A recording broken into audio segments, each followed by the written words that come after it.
الحمدللہ رب العالمین الصلاۃ والسلام علی سید الانبیاء والمرسلین وعلی آلہ واصحابہ اجمعین اما بعد اعوذ باللہ من الشیطان الرجیم بسم اللہ الرحمن الرحیم ان اللہ وملائکتہ یصلون علی النبی یا ایہا الذین آمنوا صلوا علیہ وسلموا تسلیما اللہم صلی وسلم وبارک علی سیدنا ومولانا ونبینا محمد النبی الأمی الکریم وعلی آلہ واصحابہ اجمعین الصلاۃ والسلام علیکہ یا سیدی یا رسول اللہ وعلی آلک واصحابک یا سیدی یا حبیب اللہ الصلاۃ والسلام علیکہ یا سیدی یا رحمۃ للعالمین وعلی آلک واصحابک یا سیدی یا سیدی یا شفیع المذنبین۔ احباب کرام قدر بحمد اللہ تعالیٰ ثم الحمدللہ تعالیٰ، یہ ایام عید الاضحیٰ ہے۔ آج عید الاضحیٰ کا دوسرا دن ہے۔ بحمد اللہ تعالیٰ ثم الحمدللہ تعالیٰ، ہمارا دین دین فطرت ہے۔ رب ذوالجلال نے اس کے سارے اصول اور قوانین عین فطرت کے مطابق ارشاد فرمائے ہیں۔ میرے اور آپ کے کریم آقا رسول عربی شفیع معظم رحمت کی ساری تعلیمات عین فطرت کے مطابق ہے۔ عید الفطر کا ایک دن ہے اور عید الاضحیٰ کے لیے 3 ایام نہر قرار پائے۔ ایک ہی دن سب لوگوں کی جانب سے قربانی کرنا مشکل تھا، میرے کریم آقا نے اپنی شان کریمی سے کام لیا، 3 دن تک کے لیے اجازت دے دی، 10 تاریخ بھی، 11 تاریخ بھی اور 12 تاریخ بھی۔ ان میں 9 تاریخ کی فجر سے لے کے 13 تاریخ کی عصر تک ان ایام کو ایام تشریق قرار دیا۔ رب ذوالجلال کی عظمتوں کے اظہار کے ایام مقدس کہ رب کائنات جل وعلا کی عظمتوں کا اظہار کیا جائے گا۔ ویسے تو بندگی کا تقاضا ہے، انسان بندہ ہے، تقاضا بندگی ہے کہ اپنے مالک کا ذکر ہر وقت کرتا رہے۔ میرے کریم آقا تاجر بوجم شفیع معظم رحمت عالم صلی اللہ تعالی علیہ وسلم کے ارشاد گرامی قدر کا مفہوم ہے، بہترین موت وہ ہے کہ جب تجھے موت آئے تیری زبان اللہ کے ذکر سے تر ہو۔ حتیٰ کہ اس موت کو شہادت کی موت سے بھی اعلیٰ حدیث مبارکہ میں کہا گیا ہے کہ شہید کی موت سے بھی اعلیٰ موت ہے کہ جب تجھے موت آئے تیری زبان اللہ تعالیٰ کے ذکر سے تر ہو، تو اللہ کا ذکر کر رہا ہو، یہ اللہ تعالیٰ کو بہت ہی محبوب ہے۔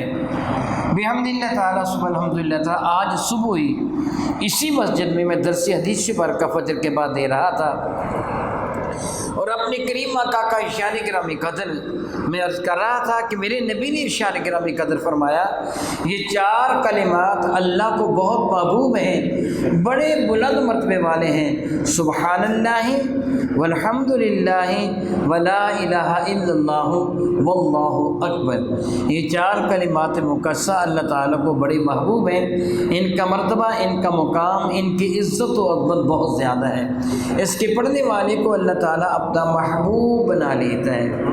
تو ان ایام میں رب کائنات کی تکبیر یعنی اللہ تعالیٰ جل وعلا کی عظمتوں کا اقرار کرنا ایام تشریق میں واجب قرار دیا گیا۔ ویسے تو ہر وقت اللہ تعالیٰ کا ذکر کرنا چاہیے، لیکن نماز فرض کے بعد کہ جو باجماعت ادا کی جائے، مردوں پر کم از کم 1 مرتبہ پڑھنا واجب ہے۔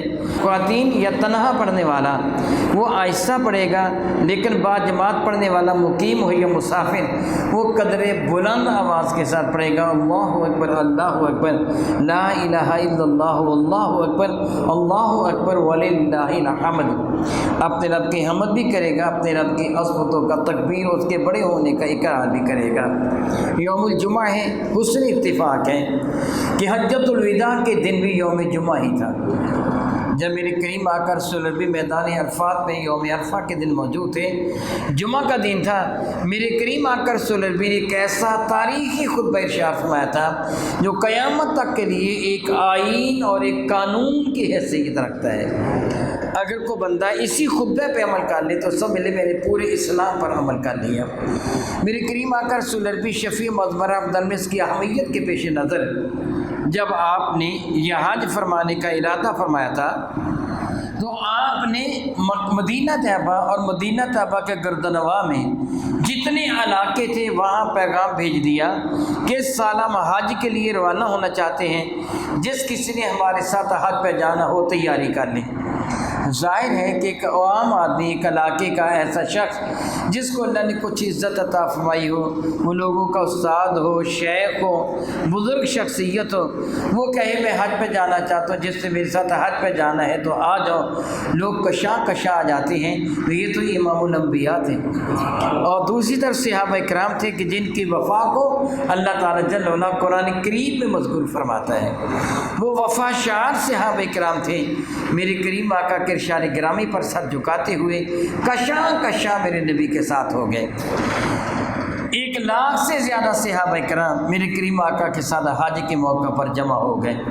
میرے نبی نے اعلان فرمایا تھا خذوا عنی مناسککم، چاہتے تھے کہ لوگوں کو حج کے طریقے کا پتہ چل جائے کہ اعلان نبوت فرمانے کے بعد یہ حضور نے پہلا حج اور آخری حج فرمایا تھا۔ مدینہ طیبہ آنے کے بعد میرے نبی نے یہ آخری اور پہلا حج، مدینہ طیبہ کی ہجرت کے بعد یہ پہلا اور آخری حج تھا۔ میرے نبی یہ چاہتے تھے کہ لوگوں کو پتہ چل جائے کہ حج کا طریقہ کیا ہے، جس طرح بارگاہ ساتھ باب میں عرض کیا گیا تھا یا رسول اللہ علیہ کا صلاۃ والسلام، اللہ تعالیٰ فرماتا حکیم الصلاۃ، صلاۃ قائم کرو۔ ارشاد فرمائیے ہم صلاۃ کس طرح قائم کریں؟ تو میرے کریم آقا نے فرمایا تھا صلو کما رأیتمونی اصلی، مجھے دیکھو جس طرح میں مصطفیٰ کریم نماز ادا کروں گا، صلاۃ ادا کروں گا، تم بھی اسی طرح کرتے چلے جانا۔ پھر میرے کریم آقا نے ایک عمل کر کے دکھایا، جس طرح ہاتھ باندھنے، رکوع کرنا، سجدہ کرنا، قعدہ قومہ وغیرہ، یہ سب کچھ کر کے دکھایا میرے نبی نے۔ تو گویا پڑھنے کا پتہ چل گیا کہ نماز کس انداز سے ادا کی جائے گی۔ میرے نبی کریم شفیع معظم رحمت عالمین چونکہ ایک ہی حج فرمایا ہجرت کے بعد، اس لیے چاہتے تھے زیادہ سے زیادہ لوگ آ جائیں تاکہ ان کو حج کا پتہ چل جائے۔ میرے کریم نے اعلان فرمایا تھا حجو کما حججت، تو آئندہ اسی طرح حج کرنا جس طرح میں مصطفیٰ کریم حج کر رہا ہوں۔ پہلے جو حج کیے، آج جو تم غلطیاں کرو گے یہ معاف ہے، آئندہ تمہارے سامنے ایک میں طریقہ کار ارشاد فرما رہا ہوں، اس طریقے کے مطابق تمہیں حج کرنا ہوگا۔ چنانچہ لوگ کشاں کشاں میرے کریم آقا رسول عربی کی دعوت پر حضور کے ساتھ ہیں، اور حضور نے حج کے سارے طریقہ کار کو اپنی امت کے سامنے ذکر فرمایا اور عملی طور پر حج کر کے دکھایا۔ میں نے اپنی کتاب الحج میں حضور کے حج کا پورا طریقہ تفصیل کے ساتھ نقل کیا ہے، لیکن اب عرض کروں گا تو میرا اصل موضوع رہ جائے گا۔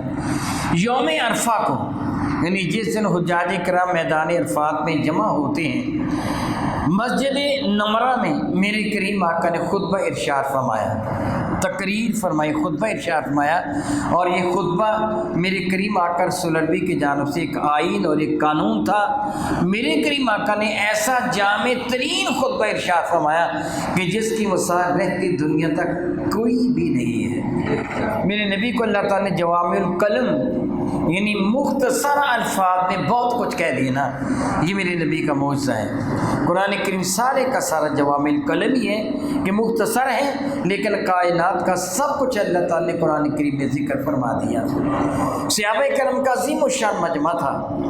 میرے کریم آقا رسول عربی کے لیے اونٹنے کے کجاوے کا سٹیج بنایا گیا تھا، اور میرے نبی کی معجزانہ آواز سے کہ 1,00,000 کے قریب مجمع ہے۔ اس زمانہ میں یہ لاؤڈ سپیکر ایجاد نہیں ہوا تھا، یہ ساری کی ساری چیزیں کہیں بعد کے ایجاد ہیں۔ میرے نبی اونٹی کے کجاوے پر کھڑے خطبہ ارشاد فرما رہے تھے، پہلے شخص کو بھی سنائی دے رہا تھا اور آخری شخص کو بھی برابر کا سنائی دے رہا تھا۔ یہ میرے نبی کا معجزہ تھا۔ آج میں چلا کر بولوں گا تو جو سپیکر کے سامنے بیٹھا ہے، ڈیک کے سامنے بیٹھا ہے، اس بیچارے کو اپنے کانوں میں انگلیاں لینا پڑے گی کہ شاہ صاحب کی آواز میرے کانوں کو پھاڑ رہی ہے، کہے گا آواز ذرا کم کرو۔ میں آہستہ بولوں گا تو قریب بیٹھنے والا کہے گا مجھے سنائی نہیں دے رہا۔ یہ میرے نبی کا معجزہ تھا، قریب والے کو بھی صحیح سنائی دے رہا تھا اور آخری کو بھی صحیح سنائی دے رہا تھا۔ میرے کریم آقا رسول اللہ شفیع معظم رحمت نے اللہ تعالیٰ کی حمد و ثنا کے بعد ارشاد گرامی قدر فرمایا، اے لوگوں، سمجھانے کا ایک انداز تھا، سبحان اللہ تعالی بحمدہ، یہ کون سا شہر ہے، کون سا دن ہے، کون سا مہینہ ہے، کون سی جگہ ہے؟ بھلا کیا صحابہ کرام کو پتہ نہیں تھا ہم حج کرنے کے لیے آئے ہیں؟ پتہ تھا نا، یہ بھی علم تھا یہ جگہ میدان عرفات ہے، یہ بھی پتہ تھا یہ شہر مکہ ہے، یہ بھی پتہ تھا آج حج کا دن ہے، اور یہ بھی پتہ تھا جمعۃ المبارک کا دن ہے۔ میرے کریم آ کر رسول فرمایا بتاؤ آج کون سا دن ہے، کون سا شہر ہے، کون سی جگہ ہے، کون سا مقام ہے، بتاؤ۔ اللہ اکبر اللہ اکبر۔ اے اللہ تعالیٰ تو میرے نبی کے ان سچے غلاموں پہ، صحابہ کرام پر اپنی بے شمار رحمتوں کا نزول فرما۔ کس قدر وہ عقیدت مند تھے میرے نبی صلی اللہ علیہ وسلم کے، کس قدر وہ مؤدب تھے، ادب کرنے والے تھے۔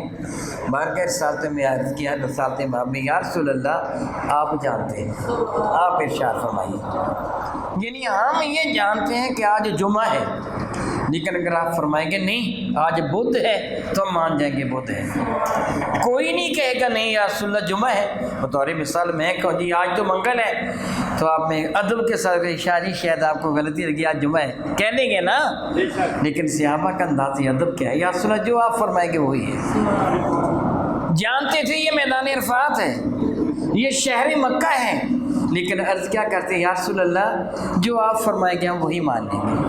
اگر آپ کہیں گے یہ عرفات نہیں ہے یہ اور شہر ہے تو ہم مان جائیں گے، کہیں گے مکہ نہیں ہے تو ہم یہ نہیں کہیں گے یہ حرم کعبہ، ہم مان جائیں گے، انکار نہیں کریں گے۔ آپ پوچھ رہے مہینہ کون سا ہے، جو آپ کہہ دیں گے ہم وہی مان لیں گے۔ یہ صحابہ کا انداز ادب تھا۔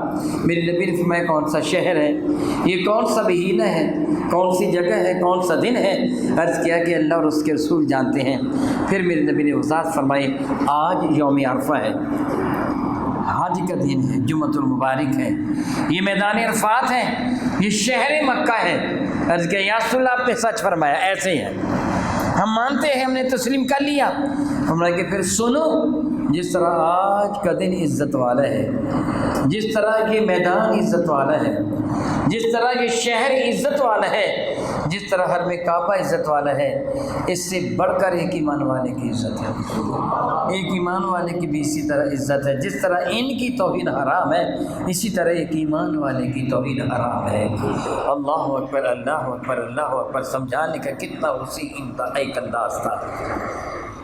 آج ہماری حالت کیا ہے، ہم کسی مسلمان کی توہین کرتے ذرا برابر بھی حیا نہیں کرتے ہیں، ہمیں ہچکچاہٹ محسوس نہیں ہوتی، بلکہ ہم سر فخر سے بلند کر کے کہتے ہیں میں نے اس کی بڑی بے عزتی کی، اس سے تو پھر بات بھی کرنے نہیں آ رہی تھی، وہ چپ ہو گیا، سر چکا لیا، میں نے خوب اس پر چڑھائی کی۔ ہم کسی کی بے عزتی کر کے خوشی محسوس کرتے ہیں۔ میں نے حدیث مبارکہ پڑھی، میرے کریم آ کر سلربی شفیع معظم رحمت عالم صلی اللہ تعالیٰ علیہ وآلہ وسلم کا ارشاد گرامی قدر، سیدنا عبداللہ بن عامر رضی اللہ عنہ حدیث کے راوی ہیں۔ امام ابن ماجہ نے، سنن ابن ماجہ نے اس حدیث کو نقل فرمایا ہے۔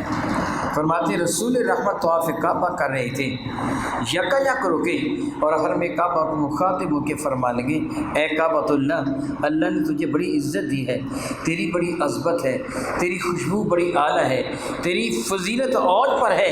حرم کعبہ غور سے سن، مجھے قسم سے رب ذوالجلال کی جس کے دستے قدر میں مجھ محمد کی جان ہے، ایک ایمان والے کی عزت تیری عزت سے بڑھ کر ہے، ایک ایمان والے کی قدر و منزل تیری قدر و منزل سے بڑھ کر ہے۔ آج ہم حرم کعبہ کی تعظیم تو کرتے ہیں، اس کی زیارت کے لیے لاکھوں روپیہ صرف کر کے جاتے ہیں، وقت بھی صرف کرتے ہیں، لیکن ایمان والے کی توہین کرتے ہوئے حیا ہی محسوس نہیں کرتے، حالانکہ ایمان والے کی عزت و حرم کعبہ کی عزت سے بھی زیادہ ہے۔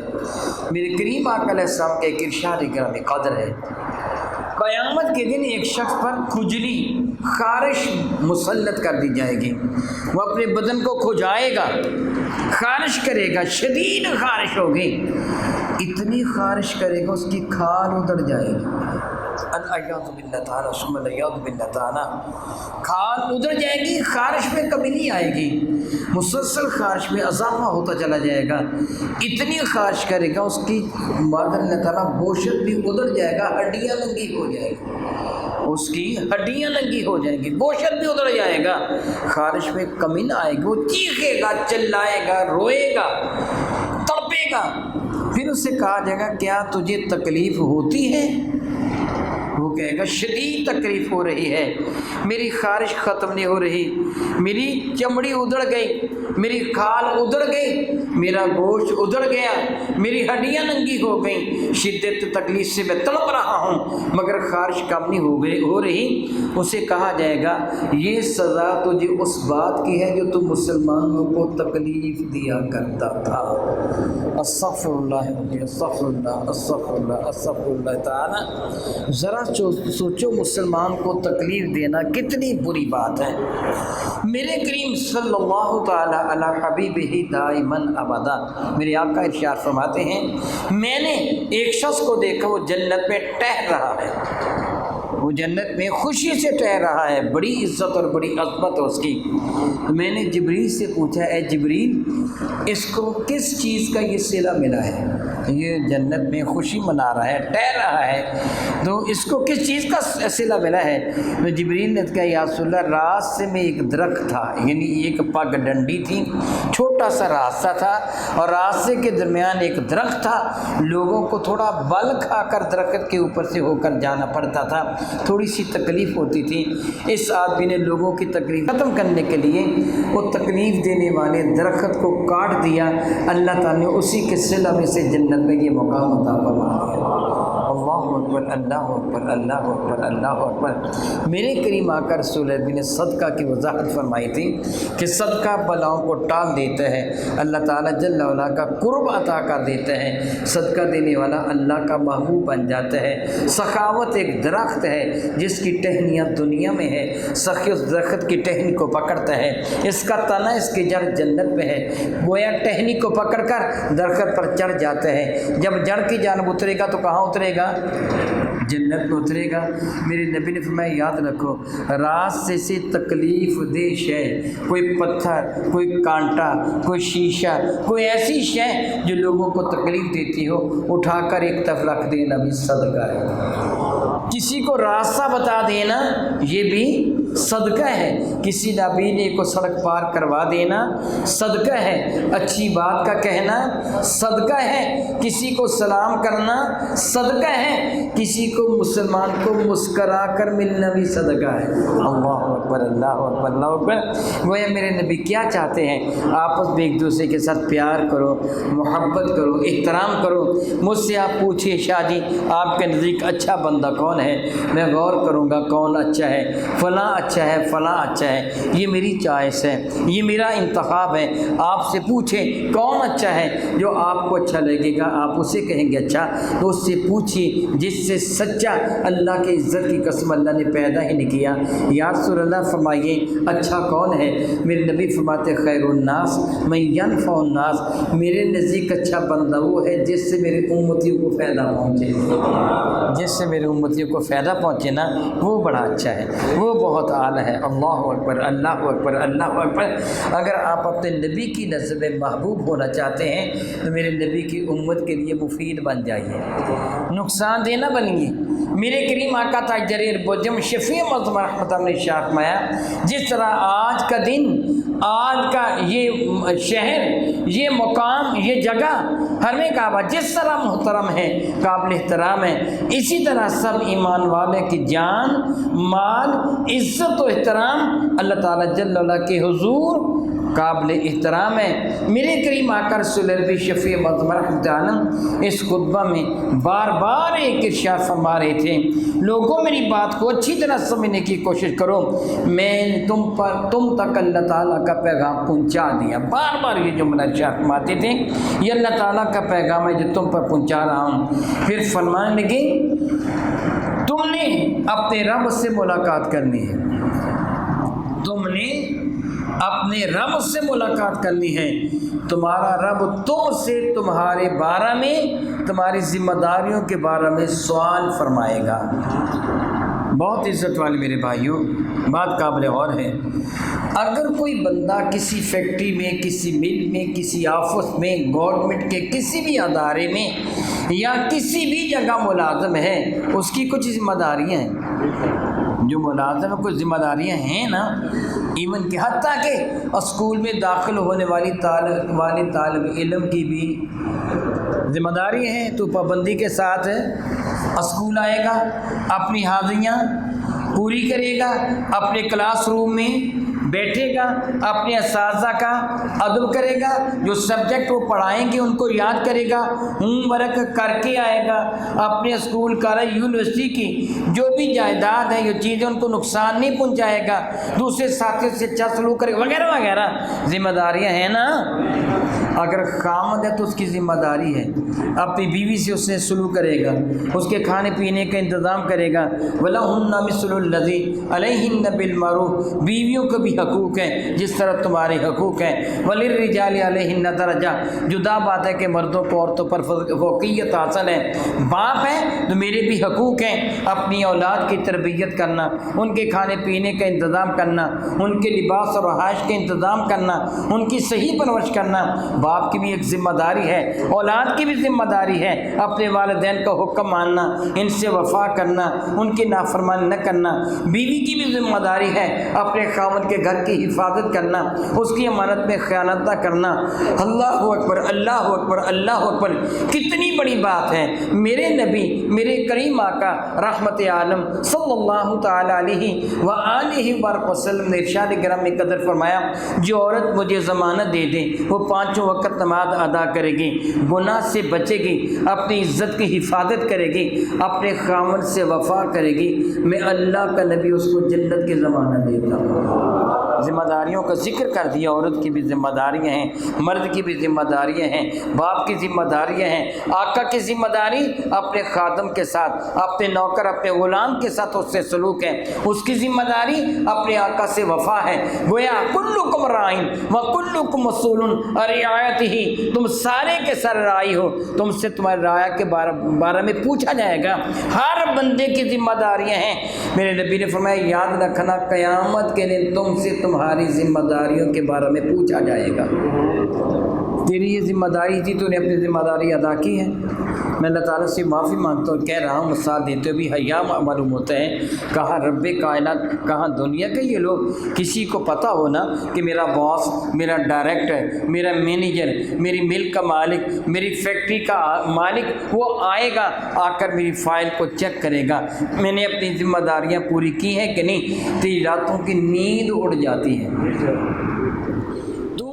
کوشش کرتا ہے میری فائل کمپلیٹ ہونی چاہیے، اگر نقص ہوا وہ مجھے جھڑکے گا، ہو سکتا ہے ملازمت سے نکال دیں، کہیں مجھے جرمانہ نہ کر دیں، فلاں کام نہ کر دیں۔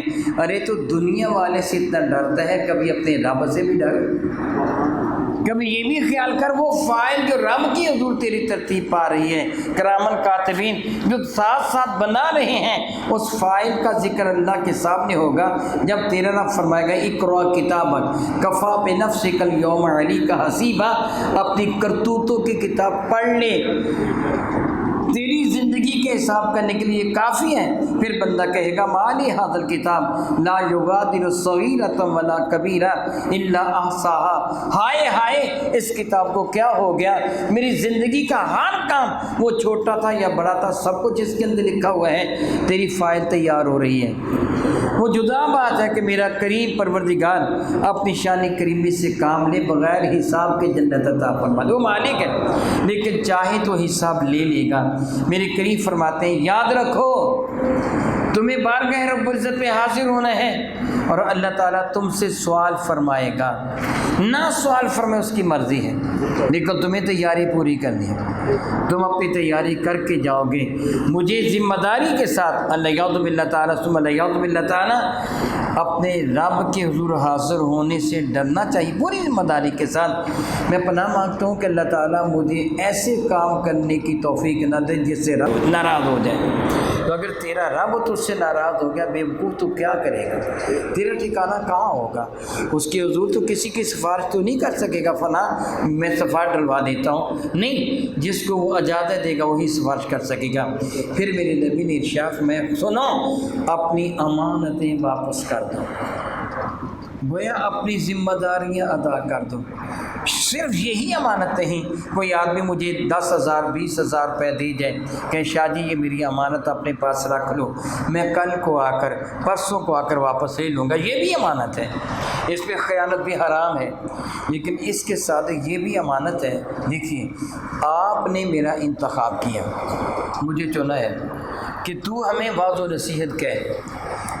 ہم سارے اپنے نبی کی ساری تعلیمات کا مطالعہ نہیں کر پا رہے. ہم تجھے یہ ذمہ داری سونپتے ہیں، ہمارے نبی کی حدیث سے ہمیں سنایا کر، ہمارے رب کا کلام ہمیں سنایا کر. خود آپ چٹائیوں پر بیٹھے، میرے لیے ممبر کا اہتمام کیا، اسپیکر کا انتظام کیا، مجھے آپ نے عزت دی، خود سامنے بیٹھے. گویا میں امانت دار ہوں. میری ذمہ داری ہے کہ میں اپنی امانت جو میرے پاس امانت ہے وہ آپ تک پہنچاؤں. صحیح باتیں میں آپ کو کہوں، اگر میں امانت میں معاذ اللہ تعالیٰ سماد اللہ تعالیٰ اللہ کی پناہ، میں اللہ سے توبہ کرتا ہوں. خدا نخواستہ اغوائے شیطان سے کوئی بھی واعظ و نصیحت کرنے والا امانت میں خیانت کرے گا، صحیح مسئلہ نہیں بتائے گا، قول و فعل میں اس کا تضاد ہوگا، پھر اس کو ملے گا کیا؟ اللہ تعالیٰ معاف کرائے، اللہ تعالیٰ معاف فرمائے. میرے نبی نے ارشاد گرامی قدر فرمایا، میں نے جہنم کو دیکھا. شب معراج میرے نبی نے جنت کو ملاحظہ فرمایا تھا، جہنم کو بھی دیکھا تھا. کچھ لوگوں کو دیکھا، ان کو الٹے لٹکایا ہوا ہے جہنم کی آگ میں، نیچے آگ کے شعلے بلند ہو رہے ہیں، ان لوگوں کو جلا رہے ہیں. ان کے ہاتھوں میں جہنم کی آگ کی کینچیاں ہیں، یعنی لوہے کی کینچیاں ہیں جن کو جہنم کی آگ میں اتنا گرم کر دیا گیا، وہ کینچی آگ کی بنی ہوئی ہے، وہ ٹھنڈی ہونے کو نہیں آتی کہ جہنم کی آگ تو بھڑک رہی ہے. وہ کینچیوں سے خود اپنے ہونٹوں کو کاٹ رہے ہیں، خود اپنی زبانوں کو کاٹ رہے ہیں. جہنم کی آگ ان کو جلا رہی ہے. وہ الٹے لٹتے ہوئے تڑپ بھی رہے ہیں، چیخ بھی رہے ہیں، اپنے ہاتھوں سے زبانوں کو بھی کاٹ رہے ہیں، اپنے ہونٹوں کو کاٹ رہے ہیں. پھر ہونٹ بن جاتے ہیں، زبانیں بن جاتی ہیں، وہ پھر کاٹ ڈالتے ہیں. بڑا دردناک منظر تھا، بڑا خوفناک منظر تھا. اور کچھ لوگوں کو دیکھا، اتنی شدید قے آئی، اتنی شدید الٹی آئی، میدے میں جو تھا وہ تو نکل گیا لیکن الٹی بن نہ ہوئی. اتنی شدید آنتڑیاں باہر نکل آئیں، میدا باہر نکل آیا.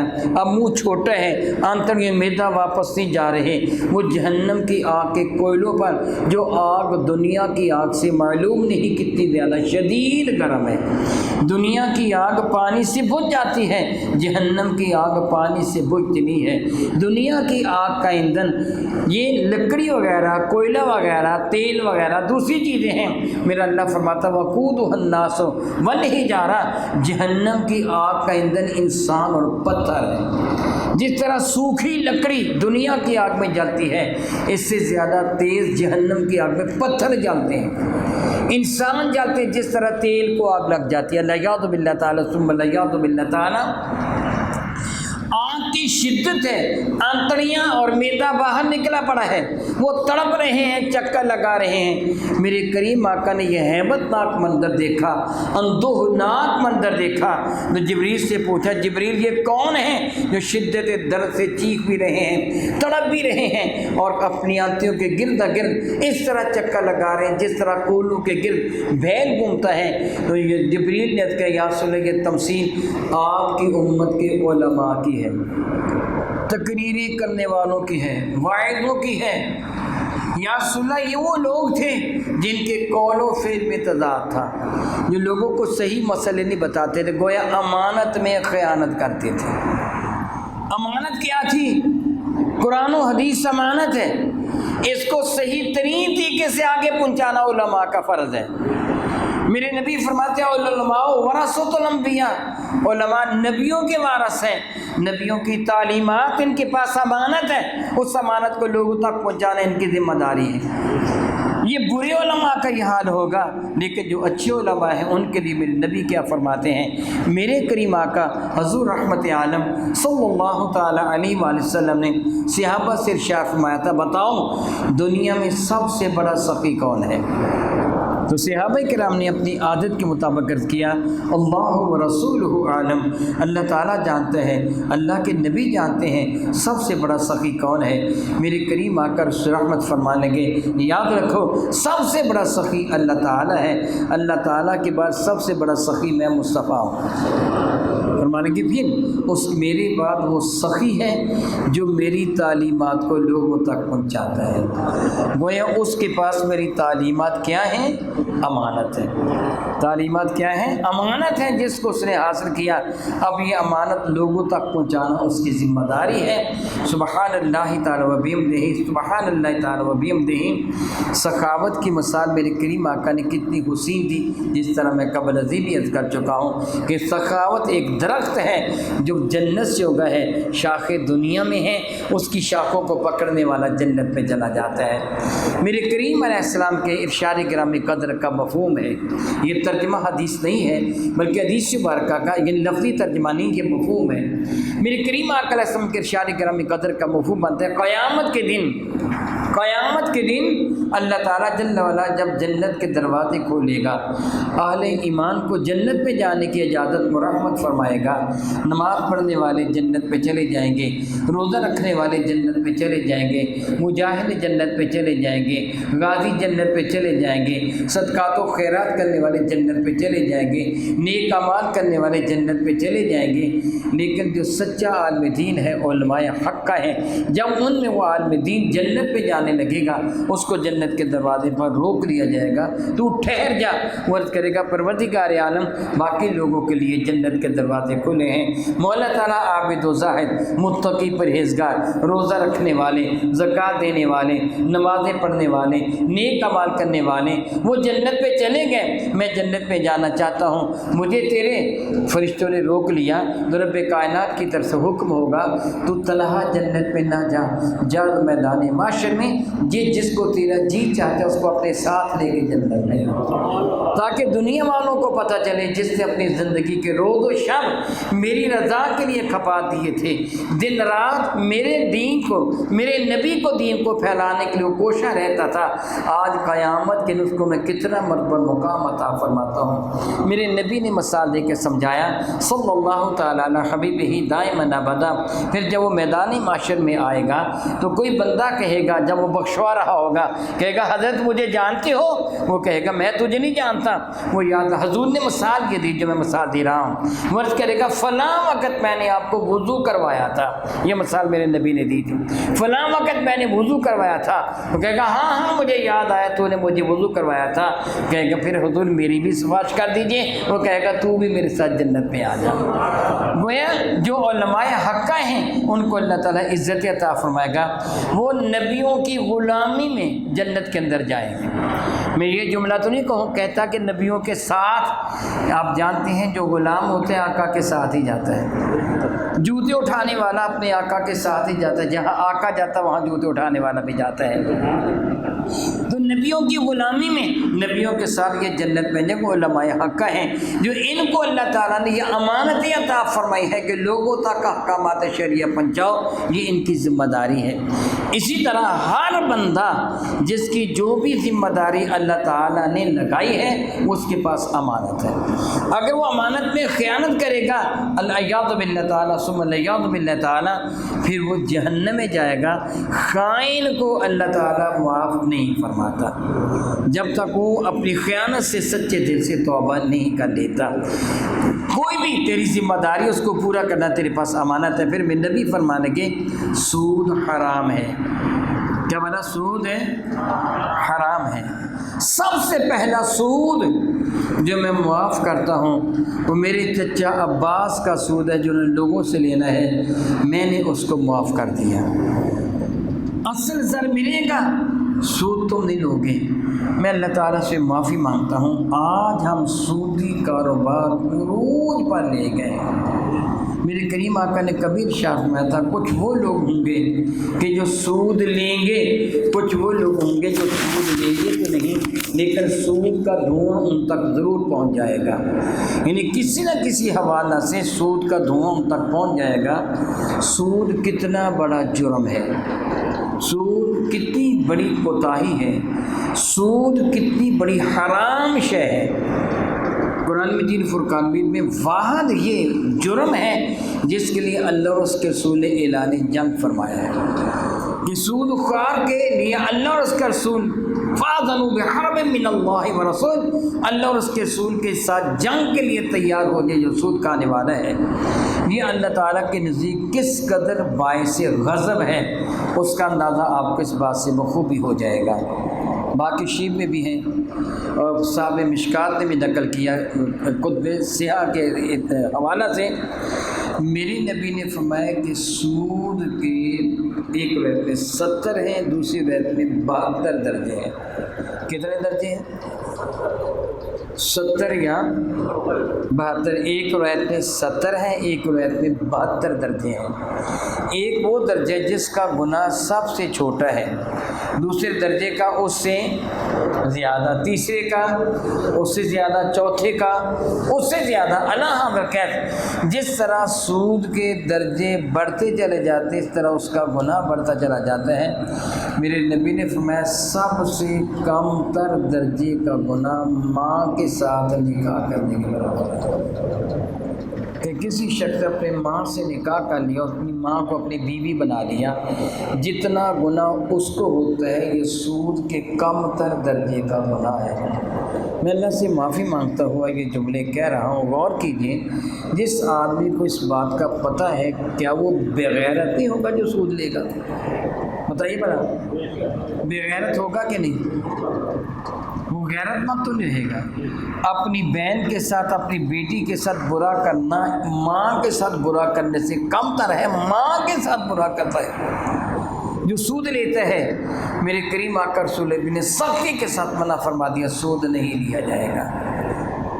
اسی طرح حضور نے فرمایا سارے خون معاف کرتا ہوں، اور سب سے پہلے جو خون میں معاف کرتا ہوں میرے چچا کے بیٹے، چچا حارث کے بیٹے ربیعہ کا ہے کہ جس کو بنو حذیل نے قتل کر دیا تھا، میں اس کا خون معاف کرتا ہوں۔ سارے خون بھی معاف کر دیے گئے، اور میرے نبی نے سود کو بھی معاف کر دیا۔ یہ ایک تاریخی خطبہ تھا جو میرے کریم آقا نے ارشاد فرمایا۔ جمعہ کے دن وقت کم ہوتا ہے، میں نے کچھ جزیات کے بارے میں گفتگو کی ہیں۔ آپ جانتے ہیں کہ تعلیم القرآن کورس شروع ہے، میرا جی چاہتا ہے کہ میں کسی دن اس موضوع پر قدرے تفصیل کے ساتھ گفتگو کروں کہ وہاں وقت تھوڑا زیادہ ہوتا ہے، کم از کم 1 گھنٹہ زیادہ گفتگو ہو سکتی ہیں۔ اگر آپ اس منشور کو، اس آئین کو، اس اصول اور ضابطہ کو سننا چاہتے ہیں تو اتوار والے دن سے تعلیم القرآن شروع ہو جائے گا۔ تعلیم القرآن کورس یہ آنے والا اتوار، پیر یا منگل یا کسی ایک دن بھی میں اس موضوع پہ گفتگو کروں گا۔ میں دعا کرتا ہوں کہ رب کائنات میرے کریم آقا کے صدقہ سے ہمیں حقائق کو سمجھنے اور ان پر عمل کی توفیق و ہمت عطا فرمائے۔ آمین ثم آمین، وآخر دعوانا ان الحمد للہ رب العالمین۔